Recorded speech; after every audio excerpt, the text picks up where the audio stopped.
What is up, everybody? Welcome to another live edition of Blinkers Off. I'm Aaron Halterman. I mean, he's Aaron Halterman. I'm Jared Welch. Welcome. Let's get everyone get on. Is that a preview of what this is going to be today? That was a little strange. That was in my mind. I was thinking, do I just start the show or do I let people get on and then start it? And then I was like, so my whole shtick was off a little bit. So right, we'll let some people get on here and welcome. What's up, buddy? Not much, man. I'm excited. I got to be on the Magic Mike show on Monday, so I've got to talk a little bit about what we saw last week, and I'm excited to get your thoughts. So I know there's a lot going to happen with that, and then I would call this weekend like a sneaky good weekend for racing. I think you got we'll get into it. We'll get into it. I'm not going to go all into it right now. Yeah, we got a lot to talk about. As far as, like you say, a little bit of good, pretty good racing going on here, but also a ton of good racing to talk about last week and stuff that I'm just been itching to get my hands on. You've been able to kind of get your some of your feelings out there as far as last week, but I've been waiting. So let's get this thing going. All right, 3, 2, 1. What is up? I'm Jared Welch. He's Aaron Halterman. This is Blinkers Off. What's up, man? What's up, man? It's good to be back. Good to be back in person live this week, and it's going to be an exciting show. I have a feel like we got a lot going on. We're kind of right in the middle of Saratoga now. We're kind of the meat is split right in the middle, and then we've got the final prep race for the Kentucky Derby, thankfully. So we got a lot going on for this show. I was going to say we at least are kind of. I mean, the Travers was obviously the big one, but we're finally at the end of this this crazy 2020 Kentucky Derby trail. That literally has gone on forever. And we're finally at the end. This weekend, like you said, is like the last final. We have the Alabama, which is the last Oaks prep, and then we've got the Pegasus at Monmouth as the last Derby prep. It's just a small 20-point race, but that's it. And we can finally rid ourselves of the preps and focus solely on what we're going to see in the Kentucky Derby and Kentucky Oaks. And of course, let's move on. Move on. It's been too long. I've never. You have not missed the rant, by the way. I'm still working on the rant. We just started. People are tuning in for the rant. Yeah, and you're going to want to tune in for this. You're going to stay on here because I'm going to call out some folks. Well, personally on here. Michael was on the Magic Mike show, and we kind of talked about it, what you're going to rant about. And it happened like 5 minutes out, right? 5 minutes before I got on the show is when it came out. So we've had time to digest. Yeah, I was mad, but I didn't have a formulated plan that you have. So. Oh yeah. I've done the research. You and I and Magic talked this morning, and I did all the research and found the 12 poor souls that are that did not. I'll get into it in a second, but. Right. So we'll just kind of segue into that. Of course, if you're listening to this on the podcast, we are doing Blinkers Off live every week. Of course, Magic Mike shows live. We do the weekend live shows as well. So make sure to tune in to Facebook, Twitter, or our YouTube channel. Subscribe at any of those places so you can get alerted next time that we are live. So we are live right now. So we will be taking questions and we have commenters and whatnot going on during the live show. So it's kind of a sneak peek of the what behind the scenes of what we're doing. And of course, if you can get some questions answered while we're doing the podcast. So last week, obviously the Travers, Tiz the Law dominates. So we had a bunch, so the whole day, I think it was a really really good day of racing. Yeah. I mean, Saratoga Empress in the Ballerina was unbelievably great. Yeah.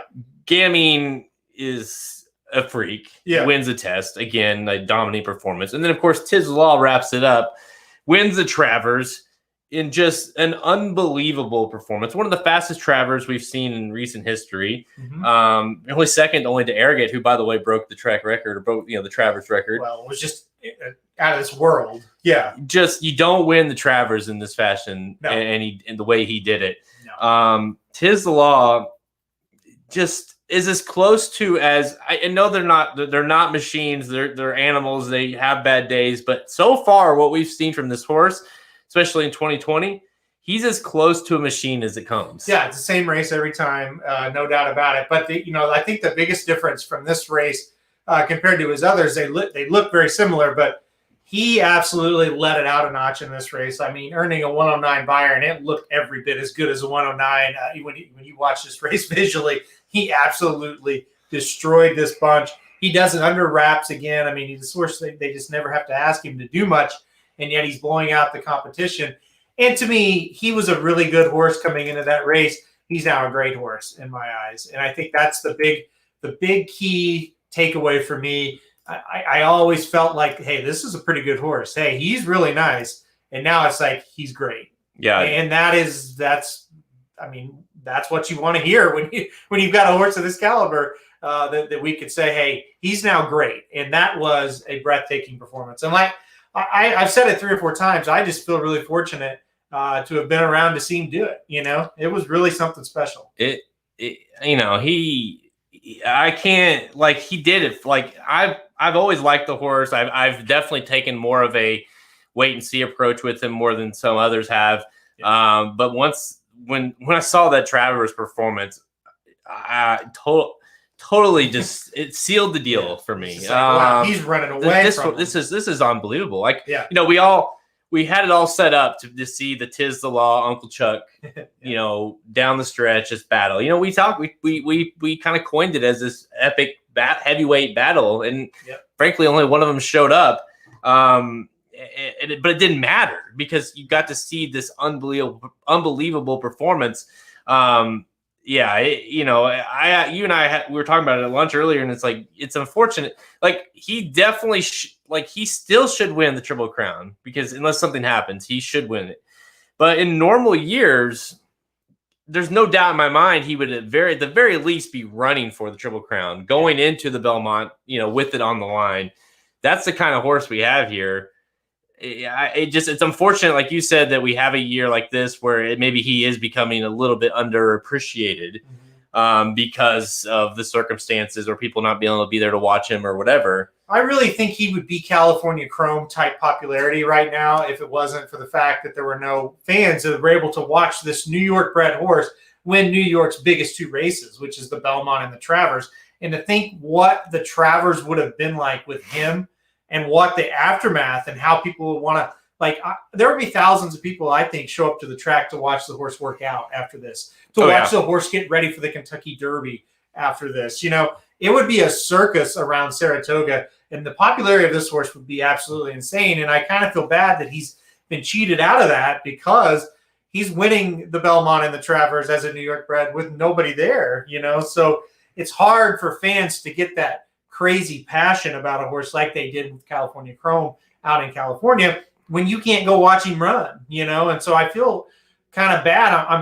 I guess I'm just maybe more than just feel bad for him because he doesn't care, but I feel bad because I don't know what his legacy might take a hit just because of the fact that nobody's there to really form that connection with him. Yeah, and then the legacy may take a hit in regards of just the fact of the year we've had. Well, it's just going to be one of those things when you and I and a lot of the people listening and people that we kind of associate ourselves with know when you see a good horse, regardless of the year or the circumstances or whatever, like, this horse is legit, right? And he's one of the most legit 3-year-olds that especially. He hasn't done it yet, so I won't say it, but a horse that, as far as Triple Crown type horses that we've seen, that's the kind of caliber he's in. because he kind of has all the pieces. He's put himself in a position to be one of the greats, and to put yourself in that kind of position, you have to be really great. Yeah. But to be one of the greats, he's got a shot. And what's amazing about him is that we kind of thought, well, the Travers mile and a quarter, prep for the mile and a quarter, like he's going to be toe tested, and it's going to take so much out of him. And we talked a lot of it last week about the issue of the inevitable Uncle Chuck Tiz the Law battle, that it's going to take so much out of both of them. Well, guess what? Yeah, it didn't take anything. I mean, it was a breeze for Tiz the Law down the stretch, and so you have to think, well, shit. I mean, he can't be that awfully tired after it because you're in a mile and a quarter, but considering he kind of won easily, you would think prepping into the Kentucky Derby, I definitely don't have that worry that I had prior. No, me neither. Not at all. I think the only thing now that we can talk about for these next 3 or 4 weeks is the fact that he's coming. It's a quicker turnaround than he's been used to. He's not going to get that huge spacing between the races.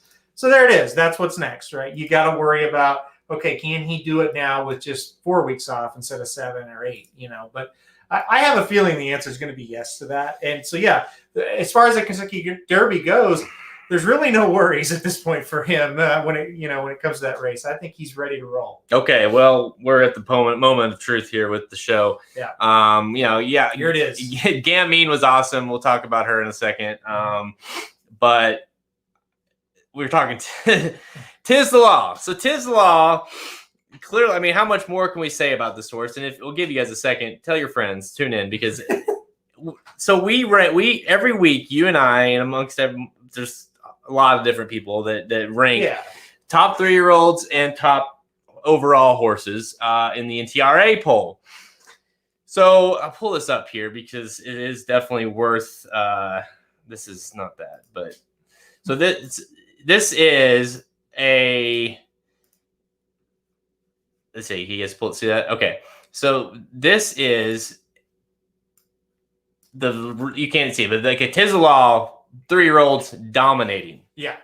Not unanimous across the board. Yeah, he got all number 1 votes in the 3-year-old poll. So this horse, every number 1 vote. Yeah. All of them, everyone, Tiz the Law across the board. Yeah. So if you go down to the just the top thoroughbred poll in general. Yeah. Okay. Now this is what we're looking at. 12 people in this ranking system here did not even rank Tiz the Law. Didn't even rank him. Top 10. He did not make the list. And I ask you, like, how are these people able to be ranking horses? Like, why are they included on this list?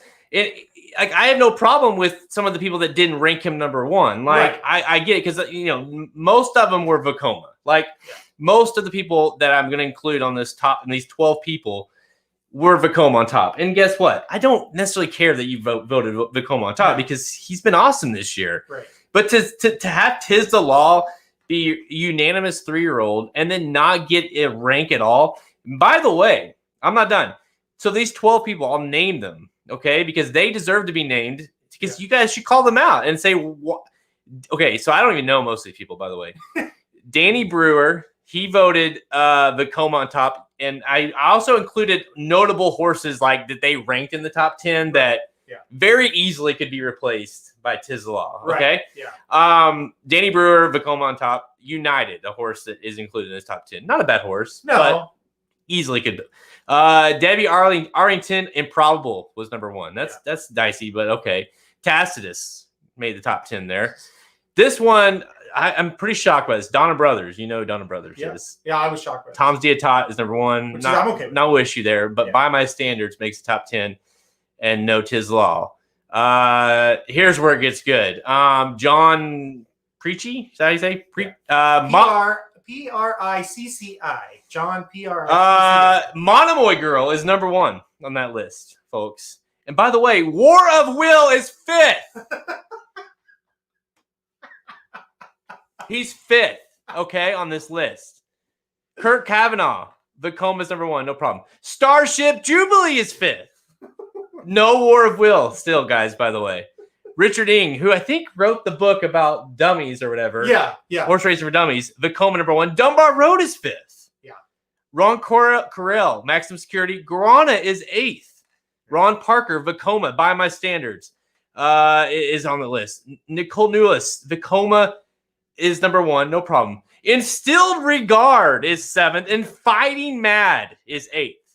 Okay, still, by the way, no. With her, Starship Jubilee is 10th as well. Yeah, I ran out of room to write. But again, no Tiz the Law. Right. Jonathan Stetton, Vekoma, and By My Standards is all. So By My Standards was a pretty common one. Well, I don't mind him being ranked. I don't either. But would you rather have Tiz the Law or? I'll get to that. Barry Abrams, Vekoma, Fighting Mad. Why do people? I mean, Fighting Mad. Like, yeah, she was good, but 7th. And to top it off, Frank Anks, Vekoma, Network Effect made this guy's top 10 list. By the way, Network Effect has never once won a graded stakes race in his life. This was the worst to me. Network Effect was the worst. And Tiz the Law has just won the Travers, the Belmont, and the Florida Derby in his last 3 starts.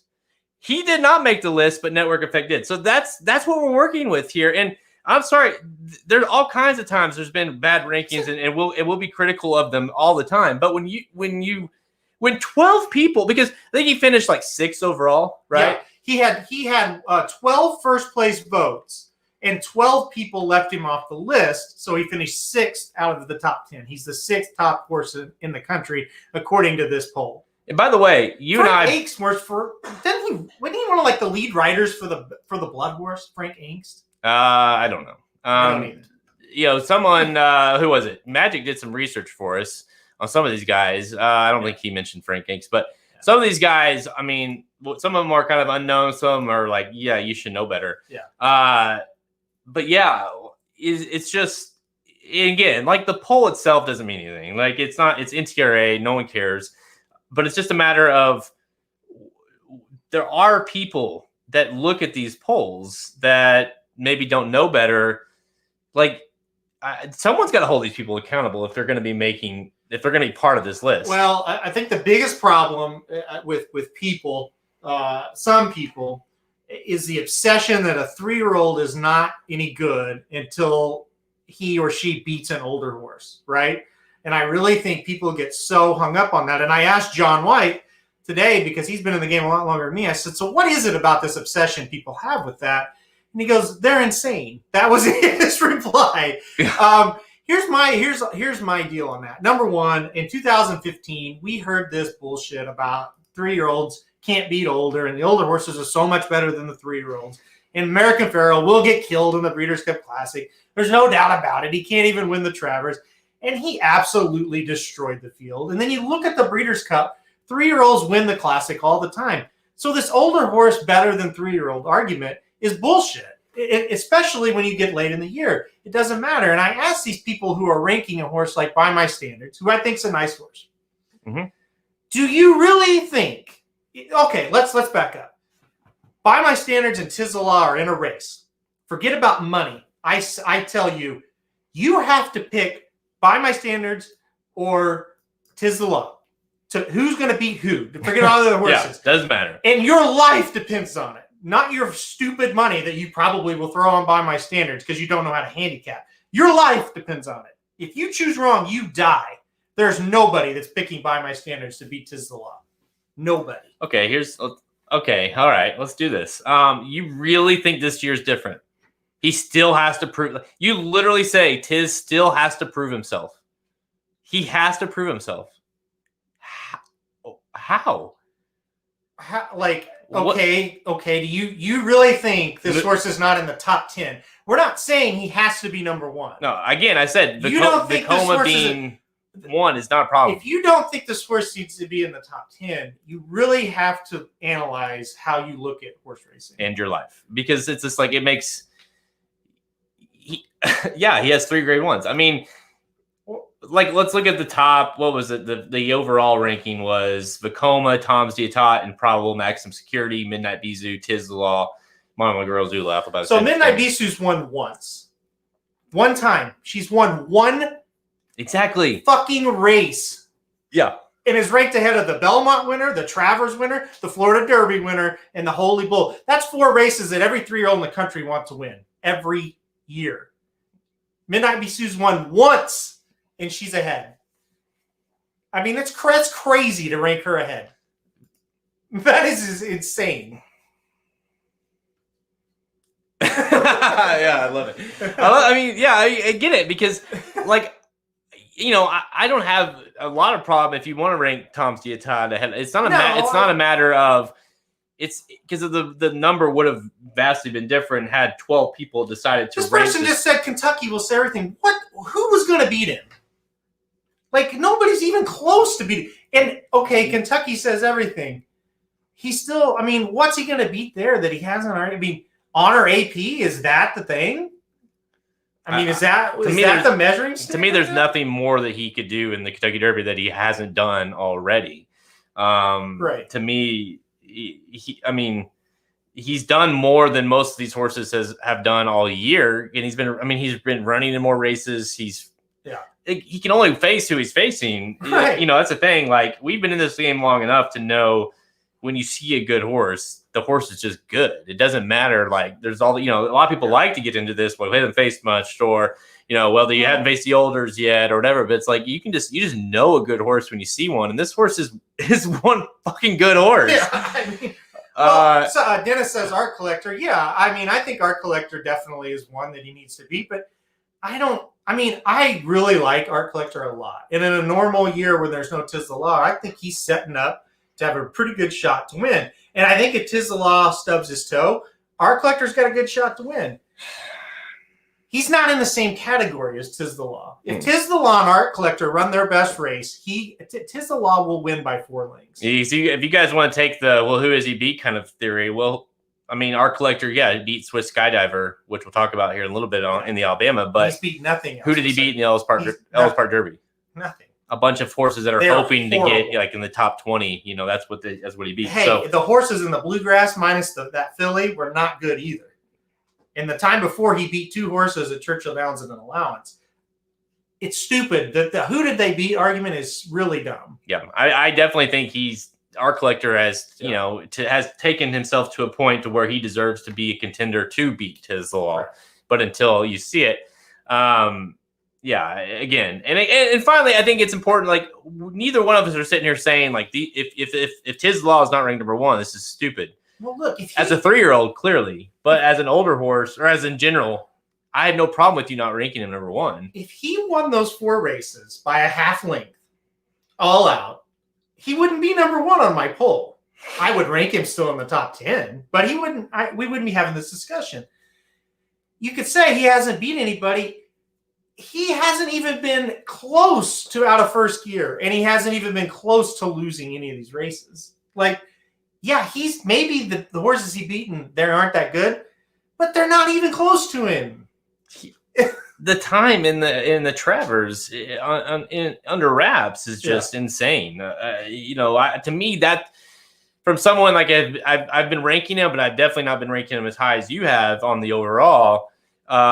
When I saw the Travers, you're just like, wow, this is something. And you see that time come back and the buyer number come back, and I mean to say that he's in the ballpark of an Arrogate when it comes to the numbers, you're just like, that blows your mind. And this is a horse who, by the way, just already had, you know, it's not like Arrogate who kind of came out of nowhere and was like peaking at that point. I mean, he's already ran in the Florida Derby. He won the Belmont. I mean, if the Travers was supposed to be the test for him, right, and he just keeps on going. I just have not seen a chink in this guy's armor yet. No. And to me, that is what makes him deserving to be, at the very least, be ranked in the top 10. Well, Tom Zita is the horse that I thought was the best horse in the country, and he got beat 2 weeks ago. And the only reason I put Tiz the Law number 1 but before the Travers is because I looked at it and said, okay, when I think of 2020, who's the first horse that comes to mind? Yeah, Tiz the Law. And that was before the Travers even. It's like he's the first horse now that comes to mind. Now, again, I obviously, you know, a ton can change, and hopefully we get to see Tiz the Law and Tom Zita and Maximum Security. Well, yeah. You know, the horses that that say they're better than him or whatever face, and then we can, you know, that's the whole point of this, right? But Well, look, somebody said Tiz the Law's horse speed, so is Point Given. Obviously, it's a horse race. Anything can happen in one race. Yep. And Point Given was easily the best horse that year, and he lost the Derby. Yeah, you could lose the Derby. Guess what? If he loses the Derby, then goes and wins the Preakness, he's still probably the number one horse in the country. You mean he might lose? It could happen. So Gamine was awesome in the test. Mm-hmm. A horse that sounds like is going to go into the Oaks. Has the favorite. We'll see with Swiss Skydiver and what they end up doing after the Alabama this weekend. But yeah, Gamine was incredible yet again in the test. Yeah, she's a freak of nature. I mean, we talk about the best 3-year-olds. I've been ranking her. I think I want to say I ranked her top as a 3-year-old. I think she made my top 3. Because she was that good. I got her number 2. Actually, yeah. You and I both went Tiz the Law, Gamine in our top 3-year-olds because she's just that good. I mean, she's that impressive, and it sounds like, and we'll see. There's a lot of things in the works right now with this Kentucky Derby field, and we just don't know. We might be looking at unprecedented waters here when it comes to who makes the gate, and having also eligibles that have 0 points. Yeah. That make the gate. And so, there's where a horse like Gamine or someone could potentially make a case for getting in. So we'll see. Obviously, the Oaks sounds like what's going to be happening, though, as of right now for her. And then Saratoga Empress wins the Ballerina, the Breeders' Cup Challenge race.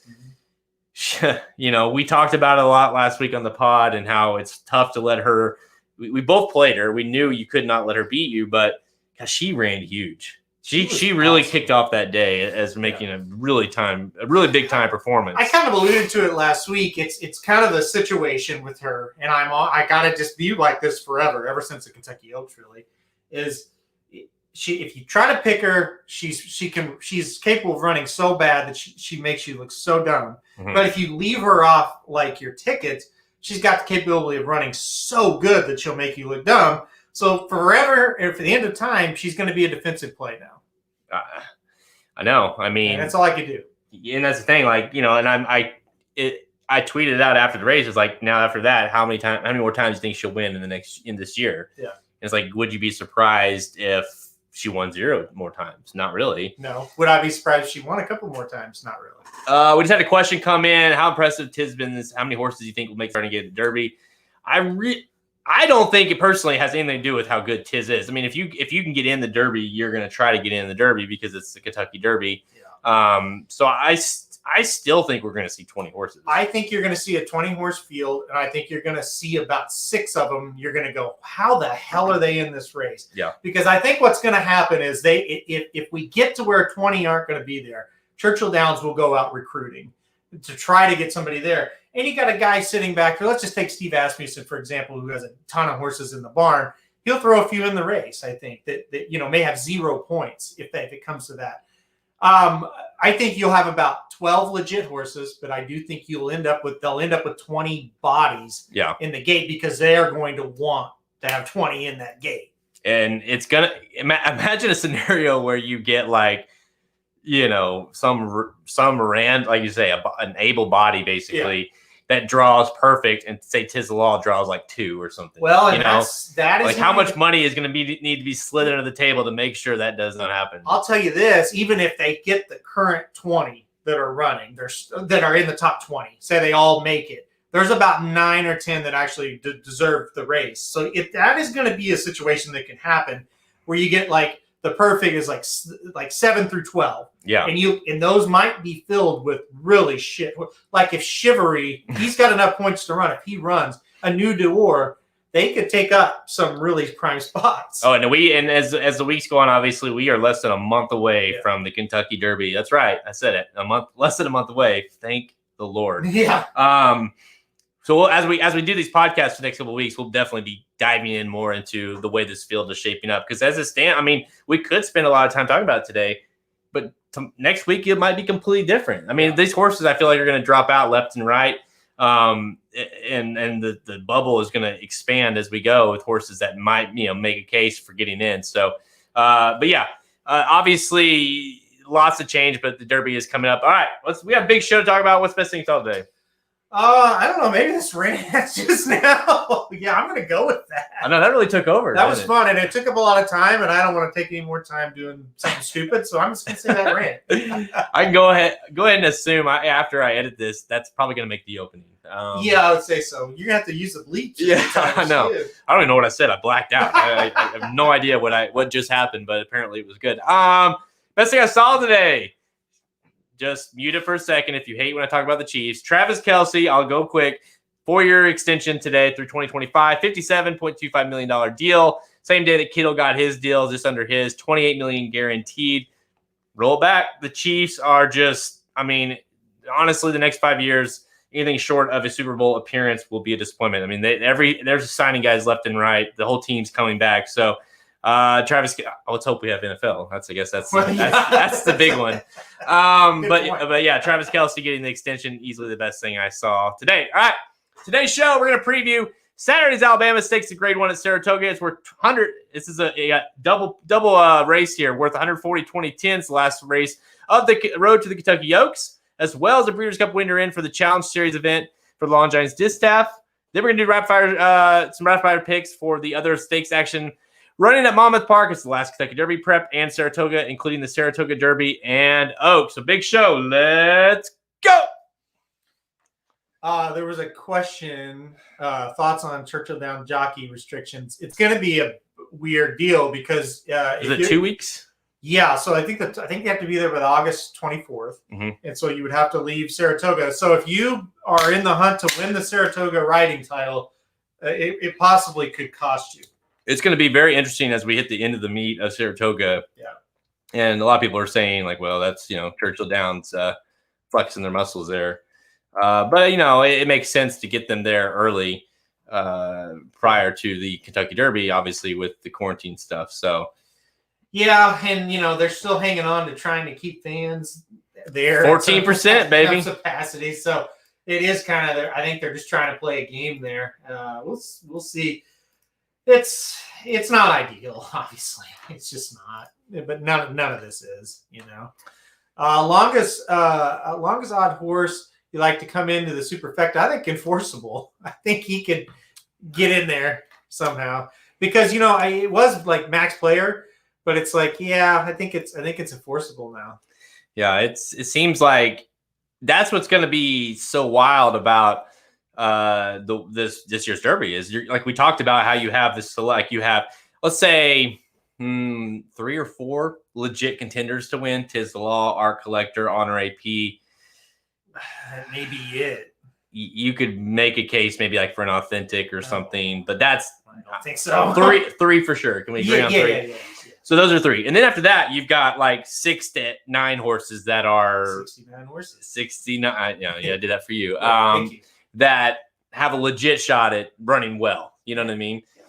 And then after that, like, I think it could just be a hot mess for 3rd and 4th. I mean, because you're going to get horses who, because let's be honest, this 3-year-old crop is not very good. Mm-hmm. So it's like, and logically you say, well, they can't win. They can't hit the board in the Kentucky Derby. But this year they could. So a horse that's like 60 to 1 could finish 3rd in the Kentucky Derby and blow up your tries, even with Tiz the Law winning. So yeah, it's gonna be our work's gonna be cut out for us for handicapping this year. Well, and if you like Tiz the Law on top, you might as well just go bombs away underneath, because if you're gonna play, Tiz the Law, Art Collector on AP, you might as well just not play a try and just play Tiz the Law to win, because it's not gonna pay anything. So you might as well, hey, I'll single Tiz the Law up top, and maybe I use a couple of logicals and a couple of long shots in 2nd, and just throw the bombs in 3rd. Oh, I mean, might as well. Yeah. Because if you, like you say, if you want to make it pay, you got to do that way. I mean, we at the biggest try we ever hit was with a favorite on top, and we are going to be looking at probably an historically, if not historically, but very close to historically low favorite here in the Kentucky Derby. It'll be the lowest we've seen in a long time with Tiz the Law, of course, and so that will change a little bit. So you're really going to want to bank on getting those underneath horses and play it heavy. Play your $1 and $2. And play him singled on top if that's that's how you feel, and then just like you say, pound the shit out of anything crazy that you can do, anything that can logically enter your mind. Yeah. Play it underneath, because that's what's gonna. I feel like that's what's gonna happen this year. Yeah, you kind of hope for a fall apart and just some clunkers to come up there, and that's the only way you can describe like enforceable. Like you have no doubt he can't win, but it's just he could hit the board. Yeah. All right, look at this. All right, so I got that race going. So all right, you guys ready? Here we go. All right, 3. Let's make sure I don't pull a magic mic here and record this on our end. 3, 2, 1. All right, let's go to Saturday at Saratoga. It's race 9 on the program. The Alabama Stakes, a grade 1 with 500K for fillies. 3-year-olds go to 1.25 miles. Field of 7 shows up for this one, and it's a double race here. Kentucky Oaks, final Kentucky Oaks prep race, 140, 20, 10 for your top 4 finishes, as well as a Breeders' Cup win you're in for the Longines Distaff. So big time race we got going here with even money favorite number 5 Swiss Skydiver coming in out of that nice performance to Art Collector in the Bluegrass, finishing second to Art Collector, who obviously came back to win. We just talked about Art Collector with being a legit contender to possibly upset Tiz the Law in the Kentucky Derby. So legit horse here, going a mile and a quarter though. As an even money favorite, you've got Crystal Ball for Bob Baffert, 92, almost pulled off a win there at Saratoga last out. 3-1 on Spice is nice for Todd Pletcher.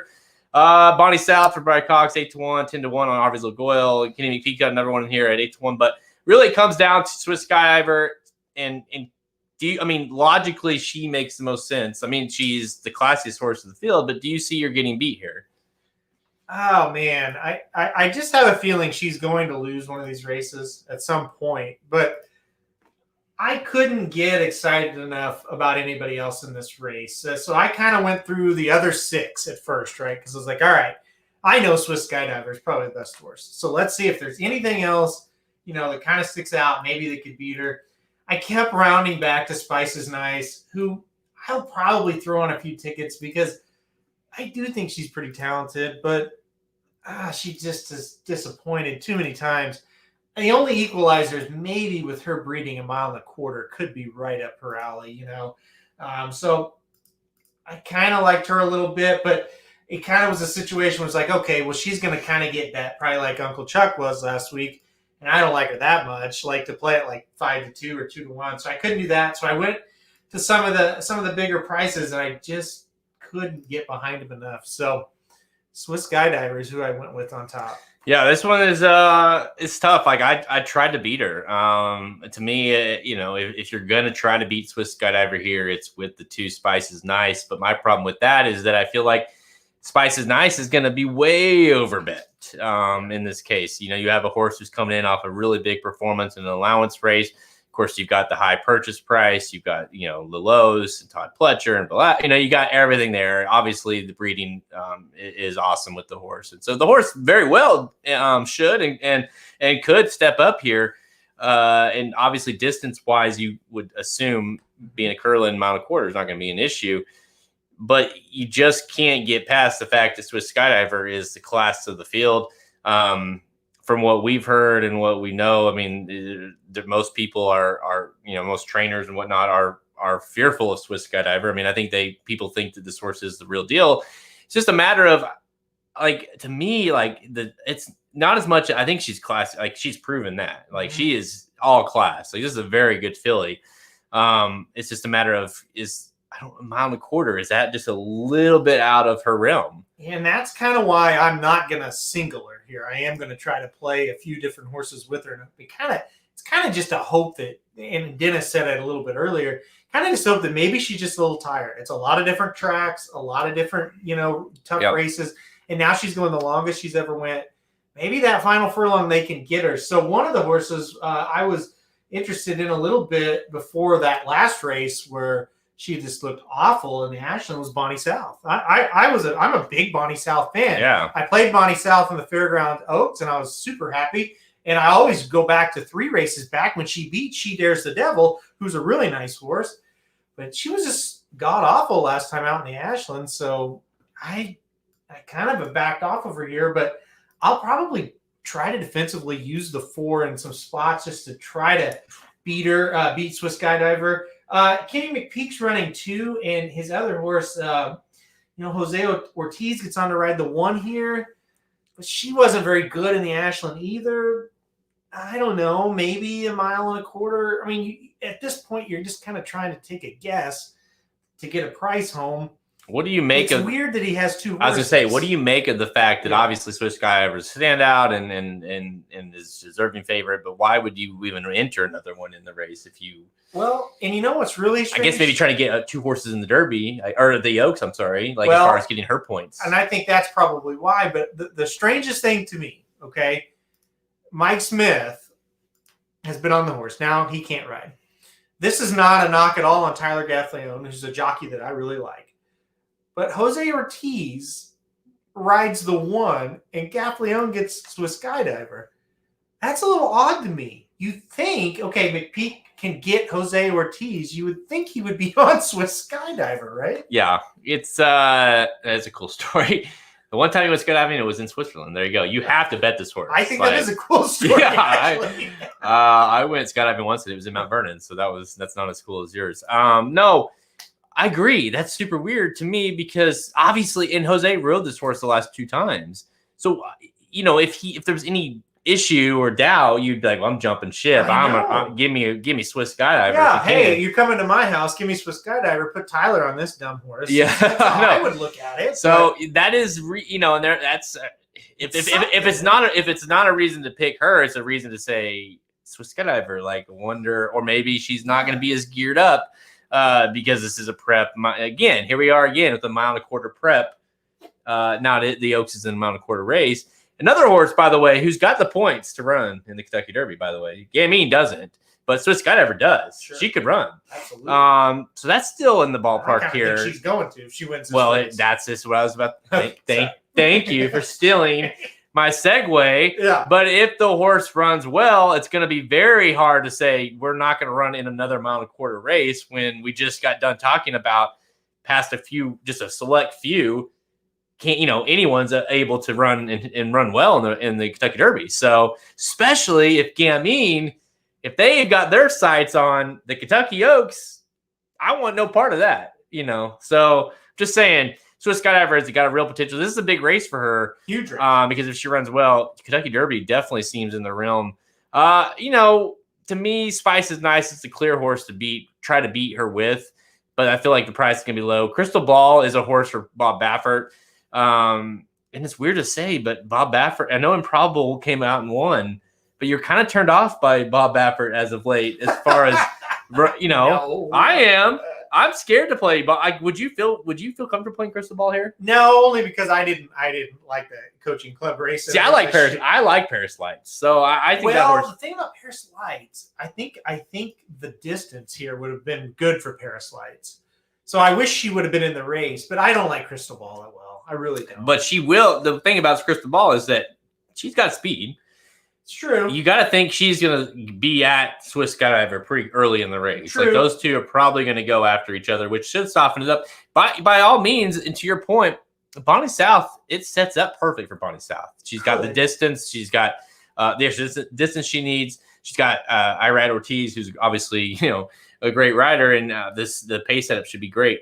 Harvey's Little Goyle, a horse that's going to be completely underbid, I should say. Yeah.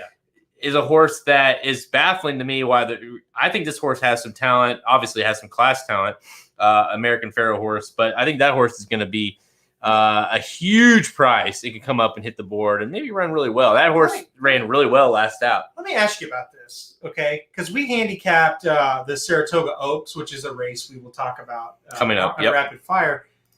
Why is this horse not in that race? I know. That's another reason why I'm like, again, like, why are they running this? Okay, so this horse ran in February in a 1/8 mile dirt race in the at Aqueduct and won by a pole basically. Mm-hmm. Runs in the fantasy. By the way, Swiss Skydiver, Venetian Harbor. She dares the devil. A lot of them in that race got just smoked. Waxed, yeah, smoked. Then she comes back on the turf. By the way, she debuted on the turf, not well. Date comes back on the turf. We know how American Pharoahs have been doing on the turf. Mm-hmm. Comes back and wins a grade 3 on the turf at Churchill Downs, and the regret. And the regret was a pretty pretty solid race. Beat Crystal Cliffs that day, and went off at a big price at 11-1. And then, so like by all means, like you say, you would think that makes sense. The Saratoga Oaks, and yet here she is coming back to the dirt. So I don't know if they just have Oaks on the mind, and they just need those. They want to get this horse in the Oaks, or if they've believed that this horse could run on the dirt all along. So I don't know, but that's why I'm saying it's like she's got the class. She's obviously got ability. If for whatever reason the pace melts down, I feel like she could make she's definitely got the stamina to keep going. So just as a long shot might be worth a play.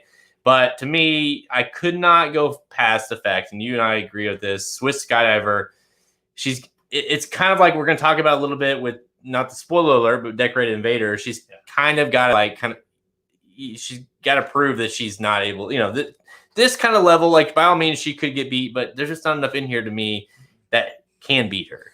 She's beaten better horses in her last few races. I think that's kind of the thing. Like she's beaten Speed, she beat Venetian Harbor. And with the Bluegrass, you're like, well, she did lose. Well, our collector is clearly legit. Yeah. Like he is we're talking, he's a number 2 Kentucky Derby horse in the country, and we're talking about she got beat by him. She went out and set the pace, and he stalked it, and he got a pretty decent trip. Not that she didn't get a good trip, but she did a lot of the dirty work in that race. So that was a loss, but it was really a win. Yeah, because it got her in a chance at the Kentucky Derby if they want to take it. Well, I remember thinking that race, like, well, this is going to be too much for her. And then after the race, I thought, yeah, that was pretty good. I mean, she ran her ass off. It's clearly just second best, and our collector is a legit horse and proved that once again. So on this race, the Alabama big time stakes on the line. You and I are both on number 5, Swiss Skydiver. I have 11 messages from Ryan Stone. I guess he heard the rant, huh? I don't know. No, he's talking about. He's one of his rants. He's on a rant. Jeez. Yeah. So that, I don't know. That race is a lot more interesting than I thought it would be. Crystal ball, wire to wire. If crystal ball wires to wires, then well, that would mean the Baffert juice is officially back. Well, she does have breeding to get 1.25 miles. It would just be a situation where she got out in front and they just nobody made a move. Yeah. She's definitely like a grinder. So if that's the type of style that wins the race, then the presence of her in the race certainly makes it interesting, because I think she's going to have a factor one way or another. Yeah. She just hasn't shown that she's good enough. Let's pull up the by the way, you guys, obviously, if you do have any questions, hit us up. We're going to talk the Saratoga Derby, which of course we thought was dead prior to this weekend, but it's the first leg this year of the Turf Triple, and the Turf Tierra, is that what it's called? That kicks off on Sunday with the Saratoga Oaks. So we're going to talk about those 2 races in rapid fire, as well as the Pegasus, which is a Kentucky Derby, the final. Kentucky. I'm gonna pop open like 4 more Trulies tonight because that would wrap up the preps. I cannot wait for this year to be over when it comes to the Derby 3-year-olds. So the worst thing about it is the new preps will be here immediately. I know, but at least I know, but at least we can say at least if there's new ones. I'm just sick of just crown Tiz the Law. I will say this. I want to say it off. Jared, he hasn't beaten anybody. I know. I want to say it off air, so it doesn't officially go on the recording, but I'll say it for people tuning in. Major props to the Magic Mike show for drafting this horse. Oh, yeah. Because obviously they didn't know that there would be this happening. And, this is a horse that was drafted first round and for the Magic Mike team. And this horse very easily, which by the way would be, I drafted American Furrow and won the Triple Crown, but that was just you and I. Yeah. When I got Justify, that was a claim. So that would be the first horse that was legit claimed, drafted in December, that would go on to win a Triple Crown. I think this horse would have every bit of a chance to do that. To be fair, if the race was, or if the full fantasy league was in 2015, American Pharoah would have been drafted for sure. So that's a classic, Dennis. Funny thought. Mike was talking about domestic spinning and called that horse decorated spinning. Well, that makes a lot of sense. That's Samich, yeah. Did he call it a her? He or she, by the way. Yeah. What's he think of Guarana's chances in the Kentucky Derby? I literally about had a wreck that day when he said that. Yeah. What? God. Immediately dialing up magic. Magic. It's like, why don't you edit this out, you idiot? Yeah. You know? Oh shit, that's funny. Yeah. Oh man. Okay, so this is the first race we're gonna talk about. All here. right. So what is it? What are we doing first? The Derby. Okay. Decorated spinning. That's what I'm gonna call that horse that for Dennis, now on. thank you for pointing that out. I would have listened to that tomorrow and probably about had a wreck again. So now we can just tune in for it. So. Right. Oh man. Oh god. Dennis needs to like I know and by the way, I listened. But you're like the fact finding guy, you know. Well, Dennis can be the stat boy that kind of help with you whenever you don't have to watch all of them. So you know anything that they miss. Yeah. Okay. Anyways. All right, let's do that. Dennis got us all flustered. Oh, look at this. This is hilarious. Okay. By the way, can't sense sarcasm. Garna is a joke. So, we know that not running as right. Okay. He's on 3-year-old. She's on 3-year-old. Okay. Oh boy.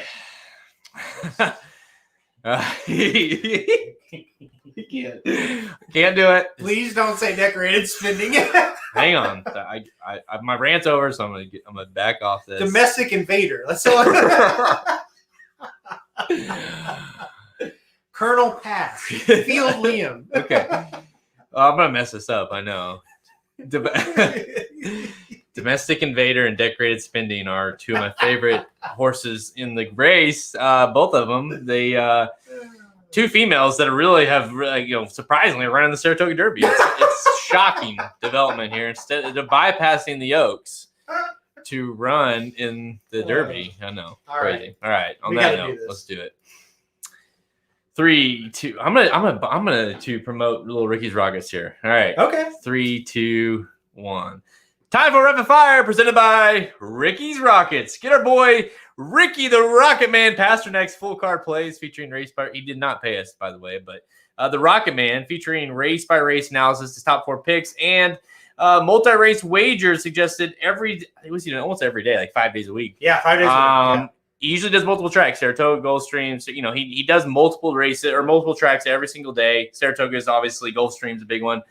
Check it out at racingnews.com on the products page. Just click the link at the top of the products page or look for his article. Ricky's Rockets, the Rocket Man. He's locked and loaded. The Rocket Man. By the way, he called himself that, and he'll never live that down. All right, we're going to do 3 rapid fires here. 2 on Saturday, 1 on Sunday. Let's stay at Saratoga on Saturday, race 8, the Saratoga Derby Invitational Stakes. Yeah, it's just back. 500K is invitational for 3-year-olds. Going 1 3/16 miles on the turf. Field of 7 lines up for 8. Lines up for this one. 7-5 on Decorated Invader, your morning line favorite. Colonel Liam at 7-2, 9-2 on Gufu. Domestic Spending at 6-1. They got all that right. But it starts and ends with Decorated Invader. Do you think he can be beat? I really thought this would kind of be a walkover for him, but this is going to be a tough race for him. This is a much tougher field than what he's been facing. There's no doubt about that. He's been facing like 3 and 4 horses, and now he gets it's not a full field, but it's a fuller field. I kind of made the comment though, after he won his first race at Gulfstream this year, that I'm not going to pick against him until he loses. I know. And it hasn't really gone wrong, and it hasn't even been close. So I'm going to pick Decorated Invader on top. But I am going to kind of approach this a little different than I have in his last 2 races where I basically singled him. I'm definitely looking at the Chad Brown horse, Domestic Spending. I think that is an interesting horse as they go longer. And I think Colonel Liam, turf debut last time out, was pretty damn impressive. So those are the ones that I'm really looking hard at. Field Pass is another one maybe. But, on top, Decorated Invader for me. Yeah, I'm with you. I'm in that camp of until he does something wrong, how do you, how do you play against him? I mean, frankly, besides his debut, The only race he hasn't won is when it was a Breeders' Cup Juvenile race, and he ran got a terrible trip, and still almost won. Yes. He ran a great race that day. And you kind of look like when he stretched out from a mile to a mile and eighth last time out in the Hall of Fame, you kind of thought, okay, that this could be the one time. In that race, when you're like, well, maybe it looks like he's not going to quite have it, he still finds a way to do it. And so it's like we haven't really quite seen his best, and you really don't know. He just has a knack to win races, and like you say, until he does otherwise. Having said that, a horse that did finish third that day in the Hall of Fame, Domestic Spinning, a horse you mentioned, 6-1. I mean, that morning, there's no way that morning line can stand there. No. That horse is very interesting for Chad Brown. You got to think the distance. Kingman as the sire, Kingman horse. You got to think that this horse going longer is going to be tough, and obviously it looks like it's just getting a little bit better with each start. So definitely a horse that, like, again, I'm with you on that. And then Colonel Liam comes in with easily the best number figure out of the race, 100 buyer in his last race. Another we talked about the Pletcher and the low horse within the Alabama. Another one here, and $1.2 million purchase this time for Liam's Map, one of our favorite sires, coming into this race just red hot. But you gotta take notice of the fact that Irad Ortiz jumped ship here. And Castellano, I mean, obviously not a bad thing when Castellano jumps on board, but jumps over to Domestic Spinning, who he rode the previous 2 races. So I think that's worth noting, especially when you talk about that flashy of a buyer figure. So I think that buyer figure might be a little inflated. But number 2, Decorated Invader for me. Until he proves otherwise, he's the horse to beat. It's a tricky race, a really tricky race there, and I didn't think it would be. We didn't even mention the other Clement, who I think's pretty darn good too. Yeah. Let's see, where is it? Gofu or whatever. Gofo. Winner of 4 straight too, by the way. Yeah, I mean, it just the Kent, this is a big step up from the Kent. Yeah, this is a kind of a sneaky nice field. Domestic Spending has the feel of a horse that could be something down the line. The horse still has a lot to prove, but definitely has some running ability. Yeah, he was okay last out. This is the big one, right? Yeah, he's got to show that he's better than just okay. Yeah. Had some late kick last time out, but Decorated Invader, this horse has been just he's good. Nothing but unbelievable all year. He's really good.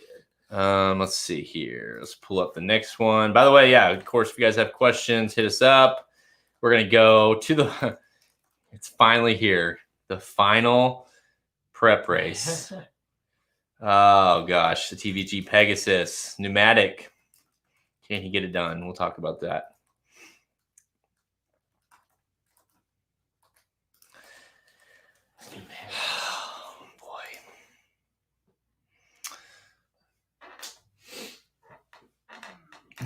All right.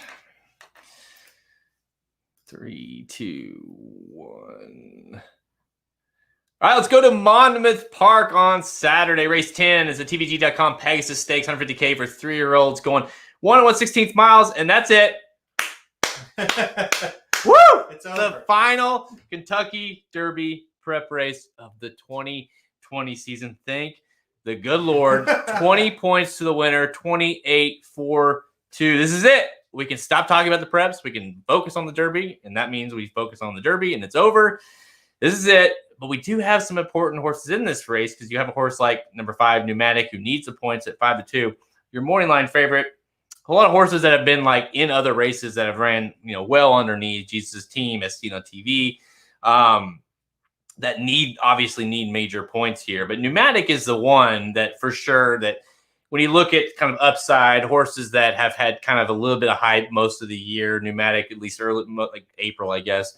But Ashby's and Barnes seems very high on Pneumatic, but obviously a very lightly raced horse. Pneumatic 5-2. Can he be beat? Yes, I do think he can be beat, but I'm not going to go against him because it's just like he's way classier. I mean, who's going to beat him? That's the thing. Like, you look at who he's been facing, and then you look at this field. it's a major difference. I mean, this is a huge class drop for Pneumatic. I'm shocked he's running in this race. I thought we'd see him in a race like the Travers or even the Ellis Park Derby, and he shows up here. But I guess it's like, well, this is pretty good prep for a much tougher race next time out. Let's go get this race. And then, of course, if he doesn't win, then you don't need to mess with the Derby. But yeah, it's Pneumatic for me. I think he gets it done pretty easily. Yeah, I mean, Pneumatic, I believe, sits at like 22, at 25 points as we sit here today, which probably will end up being enough, to be honest. But this will lock him in. But this would definitely lock him in. And more than that, it's very clearly it's a race that's needed. It's a prep race for a bigger race, like you mentioned. So obviously he needs the race. I get it. Pneumatic's the horse to beat. The class level. Finishing fourth, Tiz the Law, finishing third to Maxfield. Two races that, before Maxfield getting hurt and obviously Tiz the Law being a top contender. I mean, those are two of the top contenders at all. So definitely deserves to be the favorite and probably should win. But I'm going to try to take a shot against, how I like to play here. Number 6, Arcane. Listen, this horse has a lot of interesting signs coming into the race. Obviously, has never been touched, undefeated. Wire-to-wire sprints. Yes, sprints at small tracks, but comes into this race. Big-time purchase, $450,000 purchase for Shadow Stable. Gets Pino, a trainer trained by Pino, who's obviously really good at Monmouth Park. Gets a good jockey for her. I mean, just like the workouts, I don't know. It's just this horse is like sneaky fast. It's the speed of the race, stretching from 6 furlongs to a route. Sprinter route. This trainer hits at 24%. With just a lot of things to like here. Again, I see a scenario where Arcane just flies. They try to catch him. The rest of them really aren't that great. Pneumatic makes a run and finishes like second or third, and Arcane wins. So I mean, I'm going to try to play against. Having said that, I'm playing Pneumatic. I'm playing Arcane. I'm playing a few others. I'll say this: that horse, I'll use that horse. That's my second horse for sure. And Shadwell, I think they're trying to get one into the Derby here. I think they think, oh, man, we could sneak into this thing. We could get 20 points here. We'll need a couple of defections, which I think will ultimately happen. And then, boom, Arcane's in the field. Well, and all of a sudden, guys, you got to keep note of these kind of horses that say he does somehow get in. I mean, that's a speedy horse. He'll have no factor in the Kentucky Derby other than the fact that he will be a part of the pace presence. Yeah. So you've got to kind of keep that in mind when you're talking about horses that make the gate that may have zero chance to win the race, but they might have a major pace factor in the race. Yeah. So Arcane is one of those. Plenty of speed. If he can carry that speed like I think he might be able to, obviously they've thought, I mean, it's interesting because why would you run him if you bought him for 450?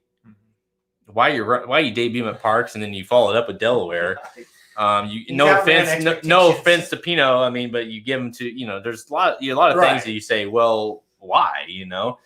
But he shows up here and obviously in a race that other than Pneumatic, who by the way hasn't won since April, why not? Yeah, I kind of laughed Arcane off at first, and then once I really looked into it, it's like, yeah, you got a point there. So yeah, I'm with you. He's got a shot to pull an upset here. All right, number 6, Arcane for me. That's like that's a hit or miss play there. The horse will either win or be awful. And I feel like he's either going to win by 3 or 4 or not win. Oh yeah, like he'll be really impressive. Right. I don't see him just barely holding on. Like he's either the real deal or he gets beat by Pneumatic, who's not the real deal. How many points is this race worth in the fantasy league, by the way? 20. Of course, Halterman's team, they run every week. My team is going to be 31 points behind Magic Mike going into the Derby, which is pretty incredible considering they've won the Belmont and the Travers. Well, I mean, they've got one horse basically, and you've got a list of horses. Every one of your horses, they run every week. I'm like the pipsqueaks. Yeah, you won't go away though. That's annoying. Yeah, they're all just average. And meanwhile, I can't even get a horse to win a 5-point race. So that's my team. Or stay healthy. Yeah, that's been a problem for you as well. Hey, it's all right. I'm sorry. By the way, what are the odds? I have to look here. You don't have the odds from the finish. What's the odds that the fans finish last? Oh, 1-9. The fans finish last. They're at minus 69 points. It's probably 1-5 that the fans don't get out of the negatives. Seriously, how are they going to get out of it? I mean, really, the only hope is King Guillermo. I mean, and even if King Guillermo wins the Kentucky Derby, think about that. He wins the Kentucky Derby, and they're still sitting at like what? They would be 30 points. They'd be at 20 points. 31 points. Yeah. If he won the Derby, and that would still be in last. Yeah. So he would then have to go on and do something in the Preakness. Right. Well, he'd have to hit the board in the Preakness. Yeah. Minus 69 points is just pretty impressive. Embarrassing. Really. Pretty impressive. So like Brandon Bauer has 36 points, and he has the worst collection of horses I've ever seen. He's been awful, and he has not done shit all year. That's the thing. He's made one claim. His team is totally irrelevant the whole time, all year, and yet he still is almost relatively safe at last because of these jackholes in last place. So, all right, let's go to Sunday. Let's go to the Oaks. Okay, this is a good one. We spent a lot of time talking about this one. Yeah. Pull up the Oaks here for you guys.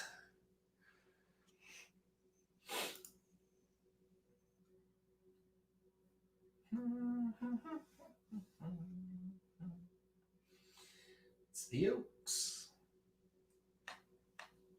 I'm so glad these races are going. I guess the Triple Tiara is a thing too with the Derby. Like they're going to run all three of these. Yeah, I think so. That's great. All right. Dun, dun, dun, dun, dun. Thank you. 3, 2, 1. All right, let's move to Sunday. Go back to Saratoga, race 9. It's the Saratoga Oaks. $500,000 invitational for fillies, 3-year-olds going 1 and 360 miles on the turf. Fill 7 lines up for this one. We believe it kicks off the turf Tiara, right? Which obviously last year, I think the Saratoga version of races were the second jewel. This year kicks it off. Fill 7, like I say, lines up for this one. Speak to Me of Summer, I'm going to go ahead and say is probably going to be the favorite of this race. Enola Gay, Antoinette, Stunning Sky, Key Biscani, Richetta, and Queen's Embrace make up the field. So I guess really it's as kind of as simple as saying, okay, so what did you think of the Lake Placid? Because if you thought the Lake Placid was impressive, then this race maybe comes across a little more easier to handicap. If you didn't necessarily like the Lake Placid, then it makes it a little tougher because several of these horses exited that race. Yeah, I did not like the Lake Placid. And go back, and I did not like the race at Keeneland that Enola Gay won. So it kind of made the race pretty simple because they're all coming out of that race except for one, and that's the European Invader Richetta, who I ended up putting on top just from that factor of I don't like any of the rest of these horses. You look at the horses' overseas form; it's not too bad. You know, the horses had Frankie Dettori up 2 of the 3 races. That's a really good sign to me. I went with her, and I think she's got the best breeding of the bunch, and I think the distance is going to be right up her alley. Yeah, I mean, I'm with you. I just couldn't. I mean, speak to me of Summer, Enola Gay, Antoinette, Stunning Sky. They're all kind of like right there, you know. Right. They're not awful. They're not great.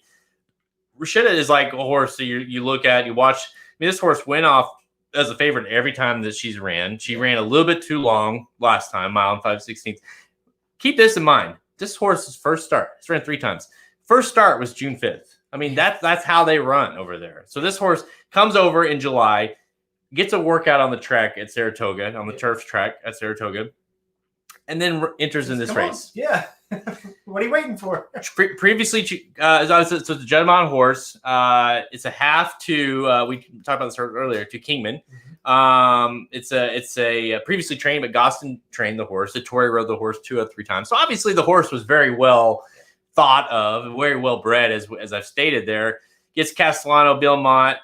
First time with the trainer, hits at 21%. So I mean, there's a lot to like here in a field that's really not much to like. So I think the horse will really do well here. Has a nice win on a firm surface. So I think that's important when you have those international horses coming over. Has the win on debut. That really looked really well that day on a firm. So you get that over here.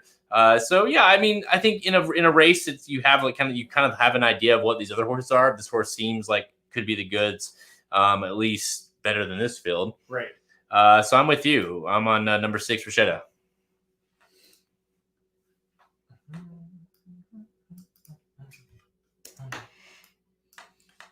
that it?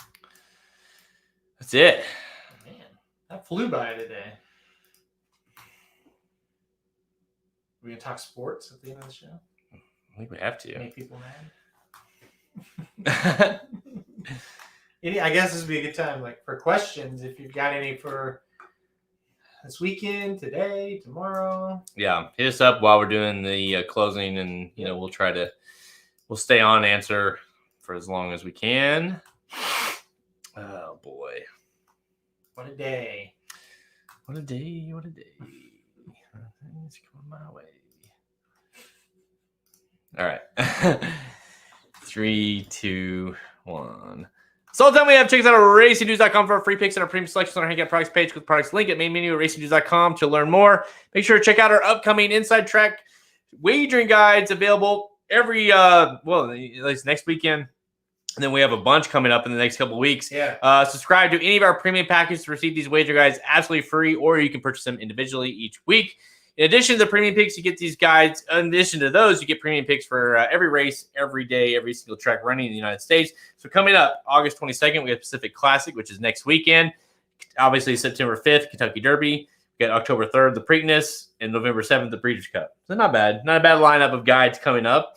So definitely a good time to subscribe. Right now, we're currently covering over 30 tracks, all offering free picks. We're on Twitter at RacerStarDudes, Instagram and Facebook. Listen to us on SoundCloud, iTunes, Google Play Music, Stitcher, even our website, racedudes.com. Check out the Magic Mike Show, who just got done recording right before us. They did the late pick 4 at Saratoga on Saturday. So if you want their take on those races, especially the Alabama, get their take on that. Go to check them out on all those same outlets. So this weekend, we obviously have some major sports. Yeah. Sports are at full gear. We had Stanley Cup Playoffs began last night. Unfortunately, the Blues lost, but that does mean the first meaningful game for the Blues in over a year. Right, yeah. So that it's all good there. Yeah, I mean, they played pretty well. They just a weak goal got a beat, really. They kind of fell apart after that happened. But, yeah, it's nice. Hockey's been great. I really think the hockey is rounding back into form in a big way. And then NBA playoffs start next week. So, got a lot going on. A lot going on. We haven't had competition in a long time in horse racing. We've been it. Now we're, the sports are back a little bit. So I don't know if we're going to have college football, but so we better enjoy the NFL and the NBA. I don't really think we're going to have college football. Oh, I don't understand how we're going to have, I could, I guess, but some conferences play, some don't. Yeah. And then it's even if you do play, it's does it mean anything because not everyone is in it. Obviously the Big Ten is the big one, not to be in it. Yeah. I think they're going to play it all in the spring, honestly. Yeah. It's going to be super weird. Yeah. It's weird year we're having. What do I say? What does it say? This is the year. This is what we live in. So it is what it is. So we're in the closing here. If you're listening to this, we have some questions coming in, so we'll pop some of these out. Yeah. See if back to Gafu, you guys believers that you can take all horses from a trainer and multi-race bets. So if a guy enters 2 horses, do you think you got to take them both? That's a good question. When it's Chad Brown, yeah. Not always, I guess, would be my answer to that. Well, in this case, I'm going to take Gaffo, or however you say his name, just because he's won 4 in a row and he's looked really good. But if Clement had, a different horse that maybe wasn't quite as good, no. I think you also have to keep in mind too. Sometimes, even with Chad Brown, when you can see on paper, it's like when we'd have the rabbits. Well, yeah.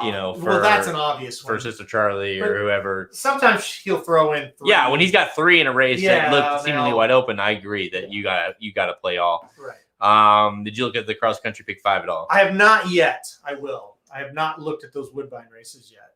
That is tomorrow morning. That's on the docket. So I can't help you right now. Would it be crazy to say that I think Decorated Vader, is a number 7 horse in the country, going back to the rant early. Would it be crazy to say Decorated number 7 horse in the country? I did. Halter and I both actually ranked Decorated Vader as a top 10 as a 3-year-old. Yes. I think that's very clear. Mm-hmm. I believe we both fell around the 7 mark with him. I would call him a bubble horse for top 10 overall. Top 15 probably. Here's the problem: when you run into that, you it's hard to kind of come up with like we've had, you and I have had more problems ranking the older horses or the overall horses than we have with 3-year-olds. Yeah. Because it's every week you feel like you're having to drop someone out of the top 10 that you really don't want to drop. Right. You know, to me, like Starship Jubilee. Like, I hated doing that. I really and War of Will. I hated dropping War of Will. Yeah, War of Will. War of Will was a doozy for me. I hated doing that. Network effect. I didn't even know War of Will was still running. Someone's got a ranked fifth. But no, it's. I think Decorated Invader definitely could in the year as a top. Yeah. Top 5 I don't think for he's sure. quite there yet, but I think he's. I mean, you know, he wins this coming weekend. I mean, hell, that's another big win for him. And you can't get past the fact that the turf horses, you know, that they don't get quite the love. They do get slighted. I mean, it's just the nature of the business, really. So it's just been that way forever. Yeah. We've seen it year in and year out. So yeah, it's just. I think he could, but there's just too many horses that are ahead of him that, you know, are going to have to definitely back up for him to make that. But obviously, if he keeps winning, it's going to be hard to not put him in the top 10 or top even 5. All right. Any more questions, hit us up. Obviously, check out the website for this weekend's picks. Like you said, if you want the Woodbine information, go to the website, racenews.com, when he has those picks available tomorrow. Anything else? No, I think that's good. I think we got a wrap on this thing. We've seen some just small tidbits, but there is proof that the Saratoga Slim pace thesis for the Kentucky Derby has begun. And that's good. I can the wheels are spinning with him. Yeah, I can tell. The Travers week, it really started going strong. So I can imagine we're going to see some content from some Saratoga Slim, award-winning Saratoga Slim, and of course, Kentucky Derby analysis. What a year to lean on him, you know. You know, and if you're new to the site, you might not know who that is because he's kind of retired. He had a child, and he kind of been MIA. He did a quick Travers article. I don't think he was very proud of it, and so we didn't post it till like Saturday morning, right? But the pace thesis is he, like, when we say award winning, he actually won a legit award that was presented at the Breeders' Cup at Del Mar at a big banquet. So he's legit won an award for his pace thesis. Yeah, I mean, and it's like it is unbelievable every year. It's like, yep, that was dead on. Like so if you want to lean on a guy, Saratoga Slim, for this year's, especially when it comes to, you know, predicting the pace and who can kind of lean on as far as underneath plays and who might hang on for a piece and whatnot, that's the kind of content you want. So obviously in the weeks leading up to the Kentucky Derby, we'll have all kinds of content to help. It's crazy. Yeah, it's weird. It's like, I was just looking, I was like, what am I going to, I was looking at something else random, but I was like in September, and I was like, oh wait, let me see what's going on. It's like, oh yeah, let me see who the Chiefs play. Right. It's like next month. Yeah, the Kentucky Derby is next month. So that's the world we live in. So there you go. All right, I'm Jared Welch. He's Aaron Halterman. Good luck this weekend.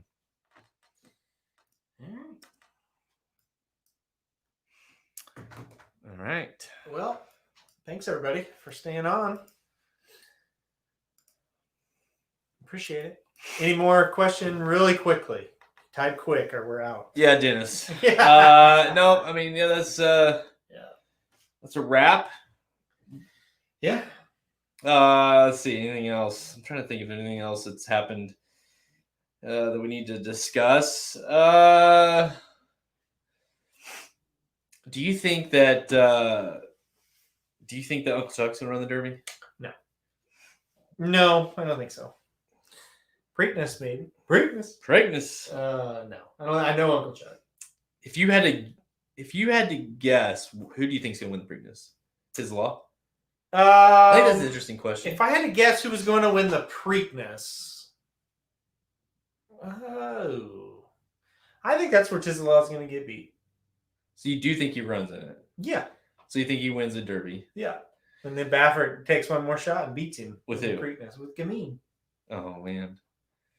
So if we can see Gamine, and like the perfect world scenario here is Gamine win the Oaks, obviously Tiz wins the Derby, and we get those two matched up in the Preakness. How hard is confinement on Sharon regarding hair care? It's been tough, I think. I think it's well groomed. I don't know what you're talking about. Yeah. Turns out when you don't give a shit, it works well. It's a lot easier in the mornings. So I gotta say, you're playing the don't give a shit card really well. Thank you. Like, I think it's become part of you, and it's been good. Yeah, I kind of like it, actually. I'm just embracing it. You know what I mean? I'm not talking about your looks, just your attitude. Oh, yeah. I like it, yeah. Clearly my attitude. What is the meaning to life? Do you have an answer to that one? That I couldn't help you, Dennis, on that one. I don't have a damn clue. I think it's that Tiz the Law wins the Triple Crown. And we can debate that for the years to come if that's a real Triple Crown or not. It's all about WAP, Dennis. Google it. WAP. That is for damn sure. WAP is what this is about. Meaning of life is WAP. Google it, Dennis. Google it. I think that's I would pop that up there, but no, don't do that. Yeah. Let's see. I was gonna mention something. What we're talking about, then I got confused. WAP got on the mind, right? And if you don't know what WAP is, you should. Trust us.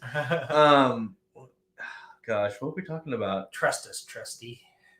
We definitely definitely a year that we need to see. Okay, yeah. So it'd be interesting.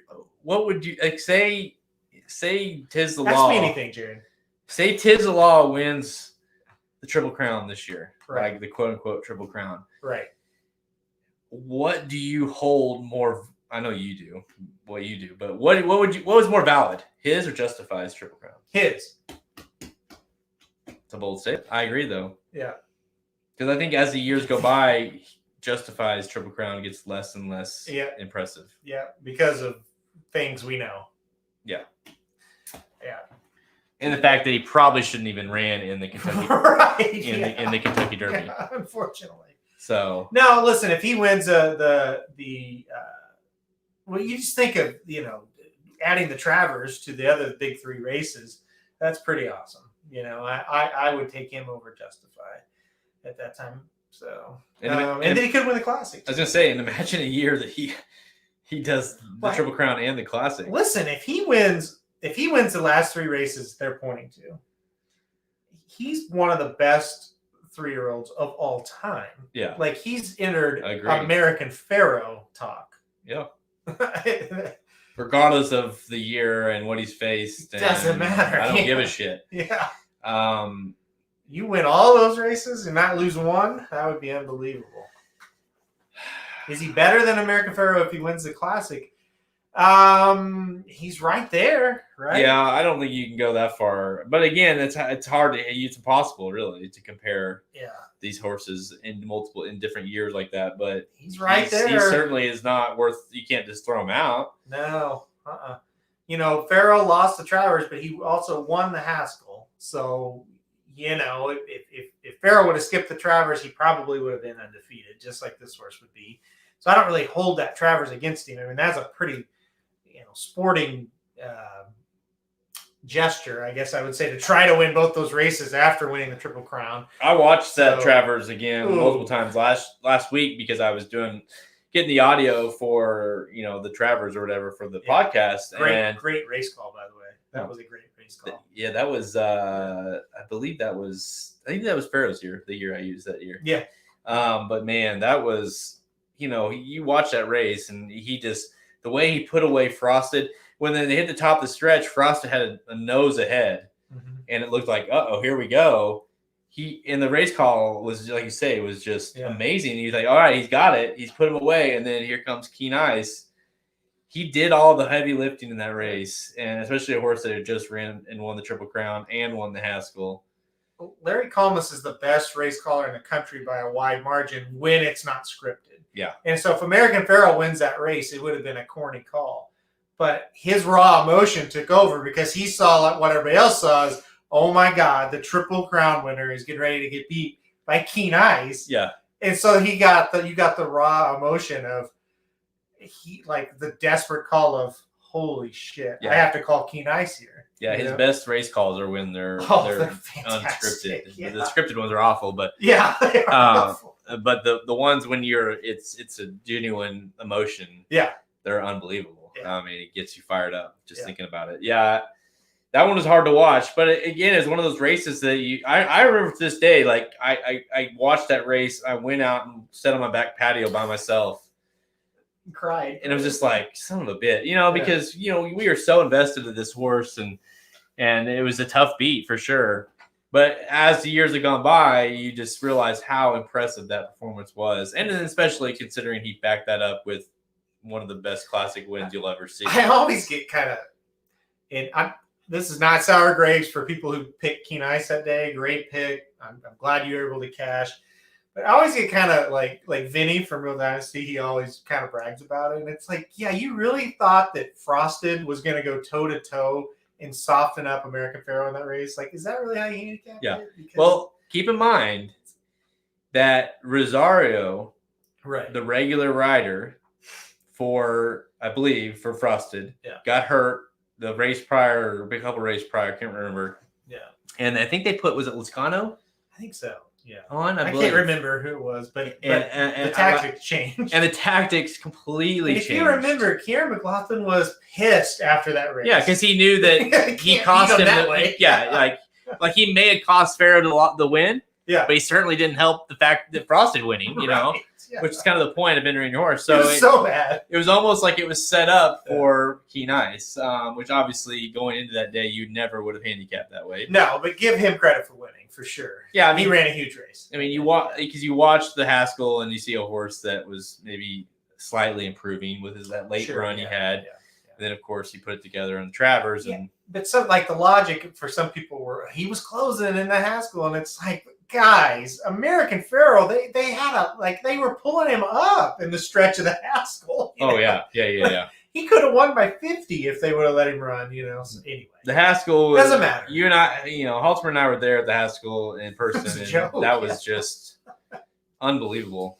He stalked those horses, and at the top of the stretch, he threw those horses in the garbage. You talk about a great race call too. That was a good race call. That was fun. So Miramati's really good. He's my favorite, I think. Miramati probably should be calling Naira. No offense to the guy now, who does a decent job, but he's not Miramati.